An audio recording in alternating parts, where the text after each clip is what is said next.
Olá, meus amores, sejam muito bem-vindos ao Flores de Leitura. Hoje eu vou conversar com vocês sobre tudo que eu aprendi com o livro Ana Karenina, de Liev Tolstói.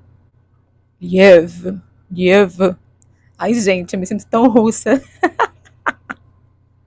Ai, isso é pataquada isso, né, gente? Vocês estão rindo da minha cara aí.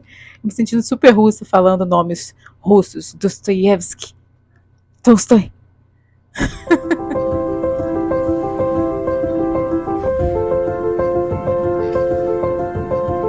Bom, vamos conversar um pouquinho sobre minhas percepções. Para mim, esse livro é um livro sobre a busca por integridade e sobre fazer o que é certo. É tão difícil saber o que é certo. O que é certo para mim ou o que é certo para você? O que é certo para moralidade ou o que é certo para a alma? Será que tudo que eu desejo eu devo ter? Será que é certo, é ético as nossas vontades serem mais importantes que as vontades das outras pessoas, que os direitos das outras pessoas? Ana queria amar, queria ser amada, e ela estava num relacionamento, um casamento que não tinha amor. Ela tinha o direito de buscar de qualquer forma o que ela queria, mesmo que isso passasse por cima dos direitos do esposo dela, do filho dela. Mas será que é justo também viver uma vida de mentiras? Esse livro propõe muitas perguntas para a gente e não muitas respostas. É claro que pelo fim que a Ana tem, a gente pode tentar concluir que o Tolstói ele moralizou muito a história. Eu não vou dizer qual o fim de Ana Karenina, apesar de ser conhecimento público, mas será que ele moralizou? Porque se ele fez isso com a personagem é porque ele queria que ela fosse colocada como errada totalmente. Eu não sei. Eu acho que Tolstói mostra que as nossas ações têm consequências. Infelizmente ou felizmente, a gente não escapa às consequências do que a gente da semente que a gente coloca. E se você coloca uma semente de mentira, você não tem como colher verdade, sinceridade, honestidade, sentimento de paz, né? Porque a paz, ela advém de honestidade, de integridade. Quando a gente planta mentira, geralmente você colhe caos, briga, confusão, segredos. Né? Então, como é que você vai colher paz? Como é que ela podia viver em paz depois de tudo que ela, todas as escolhas que ela fez? Então, eu não sei se o Tolstói foi moralista ao trazer consequências à sua protagonista das ações que ela teve. Eu não acho que ele estava sendo moralista. Eu acho que ele propõe a pergunta da moral para a gente nesse livro, que é o quê? É certo os meus desejos serem os condutores da minha vida? E se o meu desejo conduz a minha vida, eventualmente eu não vou passar por cima dos direitos e dos desejos e das necessidades dos outros?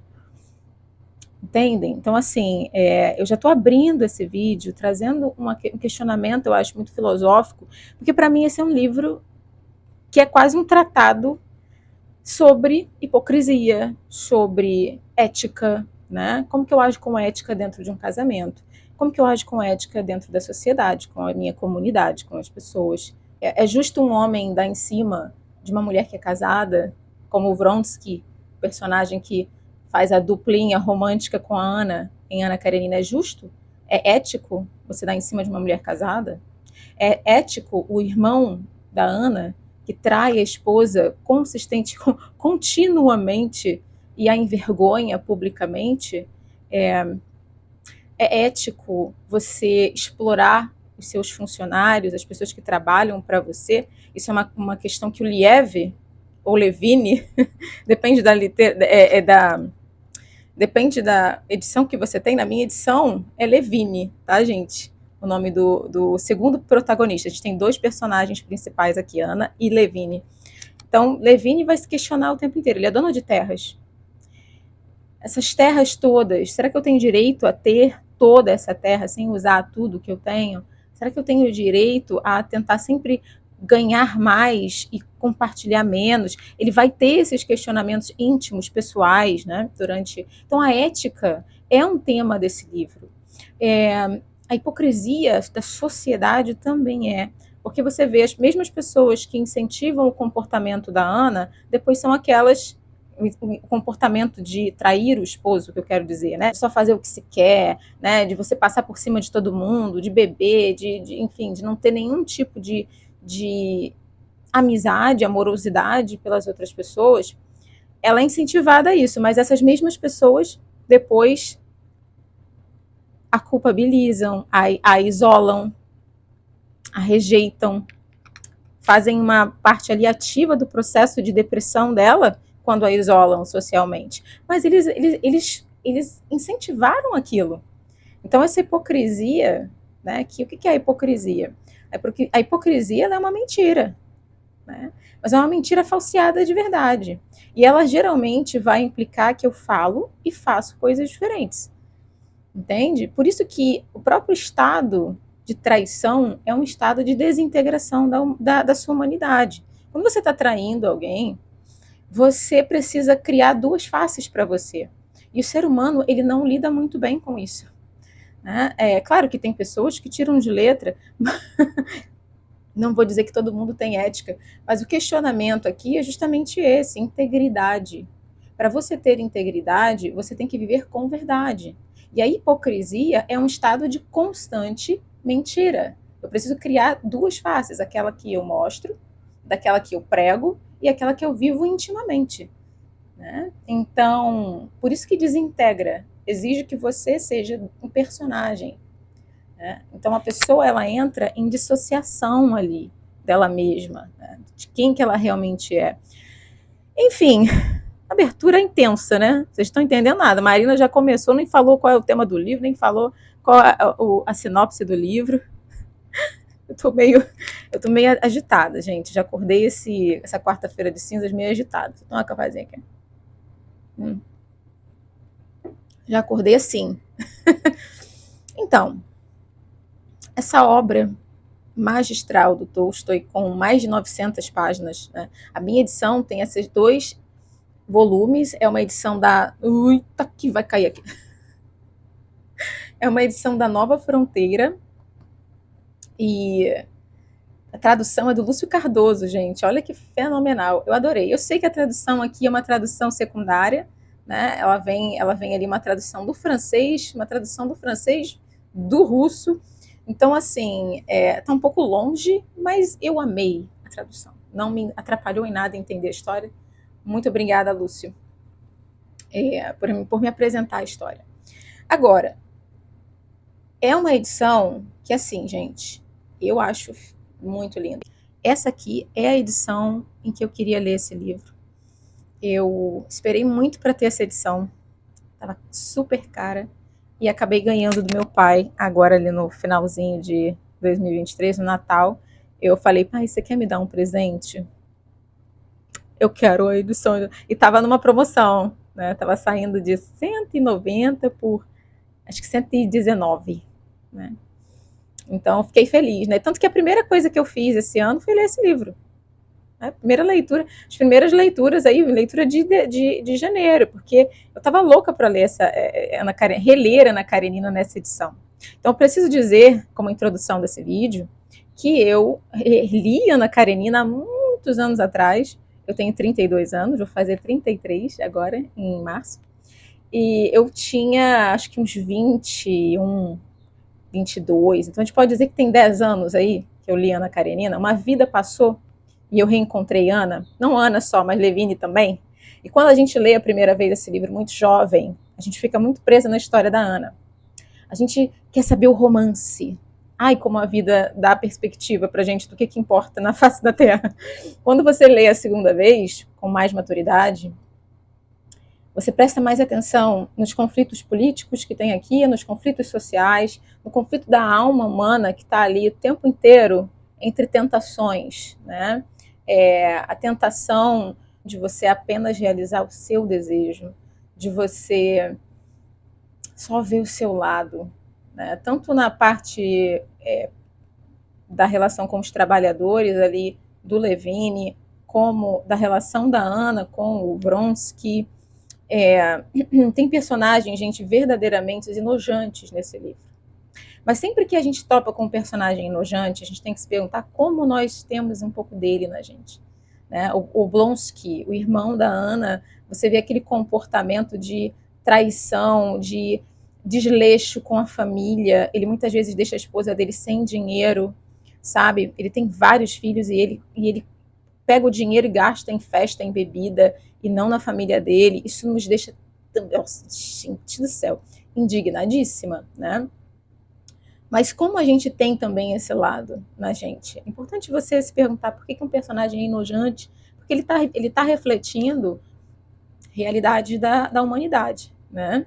De quem nós somos como essência, na nossa sombra, digamos assim. Então, você tem personagens também super admiráveis, como o próprio Levine, que é um rapaz no início do livro, muito jovem, tá ali tentando entender como que ele pode ser uma boa pessoa.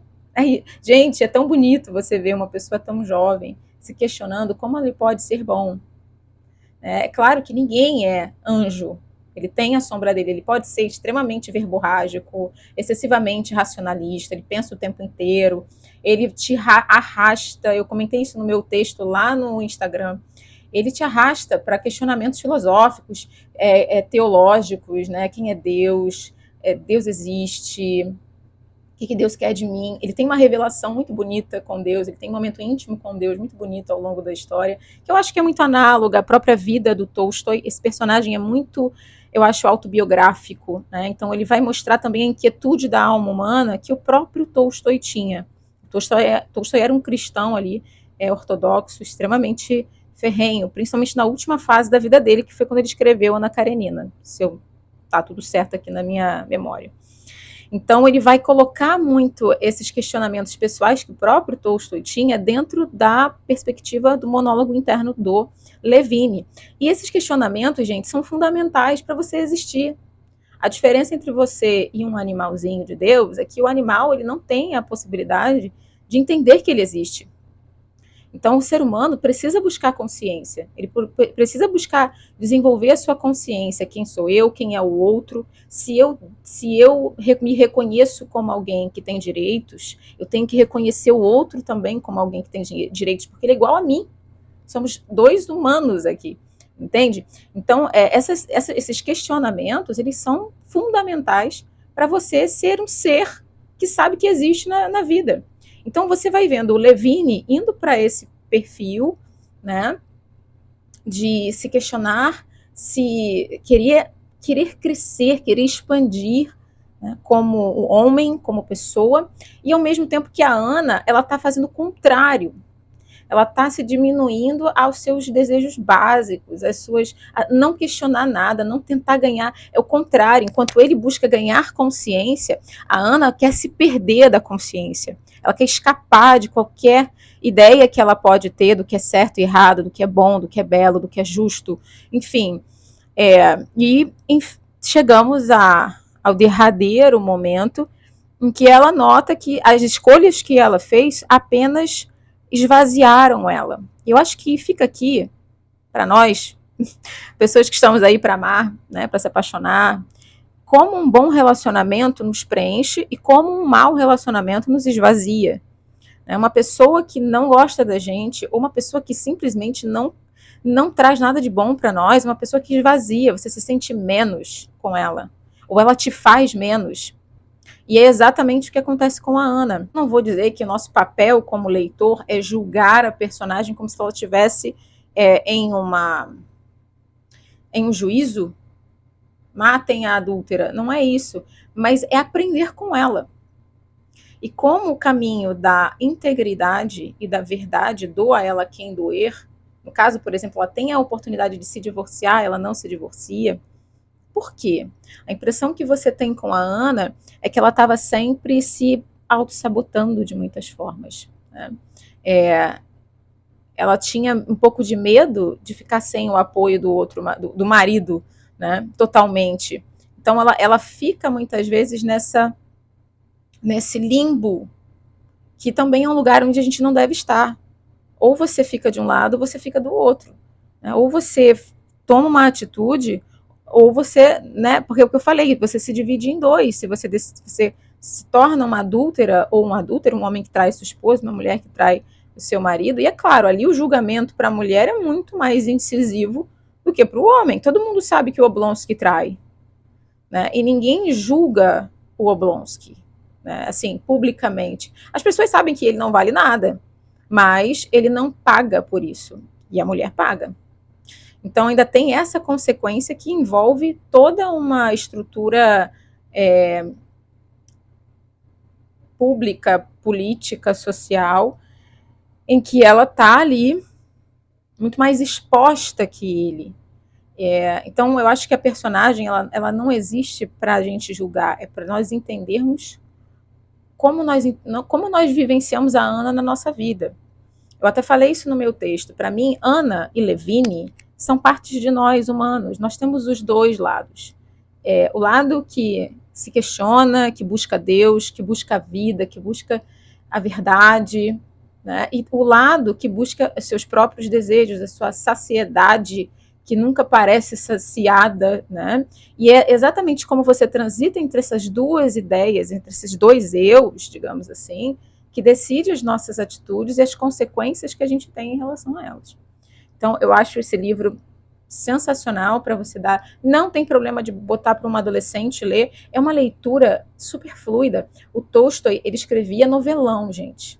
É que nem Dickens. Não tem como você não gostar de Tolstói.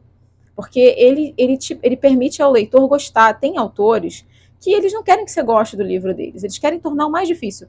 José Saramago. Com todo respeito ao Saramago. Mas ele não está ali para te facilitar nada. Ele quer que você pegue uma enxada e vá lá abrir caminho no livro dele. Quanto mais difícil ele fizer para você, melhor. Ele quer se comunicar, mas não quer, né? Ele quer puxar algo de você. Agora, o Tolstói não. O Tolstói ele não dá para você ser mais fluido, mais adocicado numa leitura, que eu quero dizer assim, uma narrativa que você se envolve, do que a estrutura de texto do Tolstói, tá? Então, assim, um adolescente lê, um jovem lê, uma pessoa que não está acostumada a ler, só que é longo, né? Então você tem que ficar ali, né, se dedicando àquela leitura aos pouquinhos. Acho que é um livro que pode render excelentes conversas sobre ética, sobre a vida, sobre as escolhas que a gente faz, sobre a busca pela integridade, que é o ser inteiro, né? É você ser verdadeiro. Integridade é você estar inteira, é você não ficar se dividindo em várias, né? E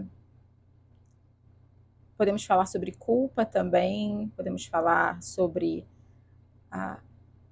o que é o amor de verdade e o que é apenas o desejo de consumir o outro, de escapar da realidade, que para mim é a relação do Vronsky e da Ana. E antes de terminar o vídeo, tem um momento nesse livro que me chocou muito. E assim, eu fiquei muito abalada na cena, de verdade, emocionalmente. Que é quando a égua morre. Quem leu vai lembrar. O Vronsky, o amante da Ana na história, ele tem uma égua que ele é cavaleiro, né? Ele é um cavaleiro, ele disputa corridas de cavalo. E ele tem uma égua com a qual ele exerce essa ação aí, esse papel nas corridas ali, enfim, na história. Ele trata aquela égua com muito carinho ao longo ali de um certo período da história. Você vê ele lá, passar a mão nela, carinhar ela, dar beijinho nela. No entanto, na hora que ele está na corrida para vencer, ele vai torturar aquela égua até ele cair e ela morrer. Ele acaba caindo, ela acaba caindo, porque ele acaba botando pressão demais nela e ela morre. E a Ana vê isso. E para mim, Marina, esse teria sido um momento em que eu teria acionado todos os alertas vermelhos na minha cabeça. Ele gostava daquela égua, ele conhecia aquele animal, ele tinha uma relação com aquele animal e ele não pagou 10 para ele matar aquele animal, porque ele queria vencer. Aquilo, as pessoas falam muito da cena do trem, né, do início da história, quando um homem morre no trem, na linha do trem, e ela e Vronsky se conhecem naquele dia, que aquilo seria um foreshadowing ali, né, uma apresentação do futuro da história.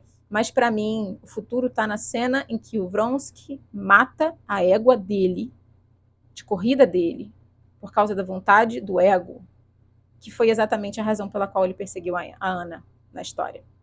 Foi sempre sobre ego. Não tinha amor nenhum ali. Então, acho que até nesse ponto, essa história, ela vai um pouco mais fundo do que só as questões políticas, sociais, é essa parte mais de cima da história. Por baixo, o que é o amor? O que realmente é o amor? E o que é realmente ser amado? Então, eu simplesmente amei. Acho que é uma história que pode ensinar muito pra gente. A gente sai um pouco mais, com um fiozinho de cabelo branco, depois de ler Ana Karenina, ou Ana Karenina. Espero que vocês tenham gostado. Um beijo. A gente se vê no próximo vídeo.